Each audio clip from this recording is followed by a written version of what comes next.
अभी मजा आएगा ना। দাঁড়া দাঁড়া দাঁড়া দাঁড়া, পরের কাছে ডাব খাওয়ার আগে মনোভাব টাকা শেষ করলি। আমি আল্লাহুম্মা আমিন, আল্লাহুম্মা আমিন। ইয়া রাব্বুল আলামিন। সারাদিন আমরা রোজা রেখেছি, উপোস রয়েছি, সন্ধ্যার সময় ইফতার করে আপনার মসজিদে গিয়ে অল্প একটু তারাবি পরে আপনার এই গাছ থেকে ডাব চুরি খাওয়ার জন্য একত্রিত হয়েছি। আমিন। হে রব্বুল আলামিন, অনেকেই বলবে আমরা চোর, কিন্তু আমরা তো চোর না। কেন সেটা আমরা এখন প্রমাণ করে দিচ্ছি। এই দুনিয়ার মালিক কে? আল্লাহ। গোটা পৃথিবীর মালিক যদি আল্লাহ হয়, এই ডাব গাছের মালিক কে? আল্লাহ। হে মহান রব্বুল আলামিন, আমরা কারো গাছের ডাব খাই নাই, আমি আপনার গাছের ডাব খাইছি। আপনার কাছে শুকরিয়া তান আদায় করে সকলে বলি আলহামদুলিল্লাহ। আলহামদুলিল্লাহ। আল্লাহ, আমরা কিন্তু আপনার কাছে ডাব খেয়েছি, আপনার কাছে শুকর আদায় করেছি।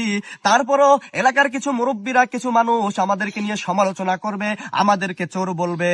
তাদের বিচার আল্লাহ আপনি কাল কিয়ামতের দিন হাসরের ময়দানে আমাদের সামনে করবে। আমিন। আল্লাহ, আমাদের এই ডাব খাওয়ার এই মোনাজাতকে কবুল ও মঞ্জুর করে নিন। আমাদের এই ডাব খেয়ে আমাদের রূহকে এই রোজা রেখে আত্মতৃপ্তি পাওয়ার তৌফিক দান করে দিন। দাওয়ানা আনিল হামদুলিল্লাহি রাব্বিল আলামিন।